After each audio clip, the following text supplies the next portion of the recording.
Hi everyone, so as always I'm beginning by prepping the eye area for the products that are to come, and to do that I'm using my MAC Painterly paint pot. Sometimes I apply the base with a brush while other times I use my fingers, and sometimes I do both. Patting over the top of the base with your finger will just help melt the product into the skin. Next I'm setting that base in place with some face powder, and this Essence one is as cheap as chips and it's great. It's not only going to set the base in place, but it'll help our shadows to go on more smoothly, prevent creasing, and make sure the shadows last all day long. I always get a ridiculous amount of requests for tutorials on the Modern Renaissance palette, so that's what I'm using today. And this will probably be my last because I've several at this stage, but I'm starting out with Buon Fresco, which is a matte mauve shade, and I'm blending this into the crease. This look appears to be quite detailed and fancy, but it really isn't. I think I only use about 3 shadows. It doesn't take long to do at all, and I think it really packs a punch. So I'm just going in a couple of times with that shadow and I'm building up the intensity until I'm happy. And rather than rounding the look today, I'm winging the shadow out towards the tail of my brow because I'll be applying winged liner later and the shadow shape will really complement that. Sometimes I find that I can't get that winged out shape with the blending brush alone, so I like to go in with a small pencil brush.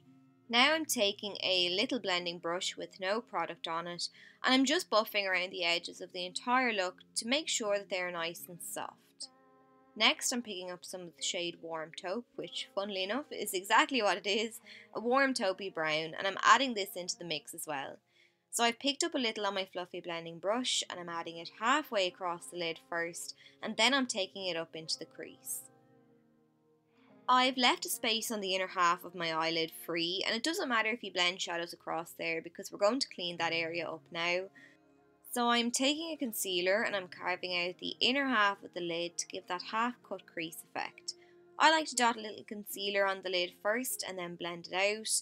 Once I've coated the lid, then I move upwards into my crease to carve out that area, and I like to do it in stages just because I'm less likely to mess up then, but I go above my own natural crease just because I like the effect. It makes my eyes look bigger, and I always take my time with this step in particular because I want it nice and defined.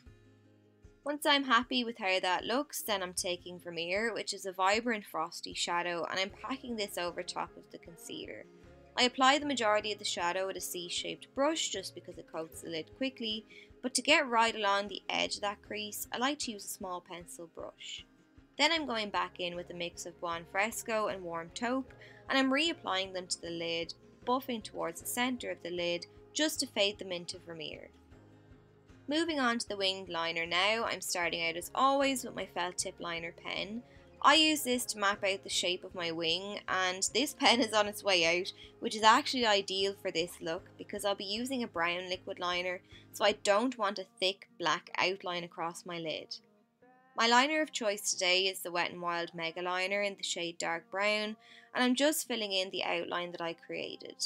Doing it in 2 stages can seem like a lot of effort, but I think it works out better. It's less stressful for one, and you're less likely to make mistakes, which you really don't want at this stage after spending all of that time blending. Once I've completely filled in that outline, then I'm also going to pull the liner down on the inner corner of my eye to make a point, and it'll just give me a kind of cat eye effect. For the lower lash line, I'm beginning with that mauve shade, and I'm just dusting this down along that area. Once I'm happy with the blend, then I'm adding a small amount of Warm Taupe down along there too. Next, I'm adding some lashes, and then I'm going to line the waterline with another brown liner. This time I'm using a Kohl pencil. I hate lining my waterline, so a lot of the time I close my eye around the pencil and move it back and forth to coat the waterline. This actually does the upper and lower waterline, and it just stops my eyes from watering as much.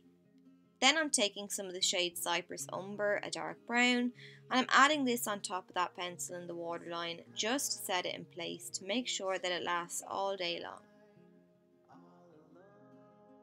Finally then, I'm adding a couple of coats of mascara to my top and bottom lashes, and then that's it.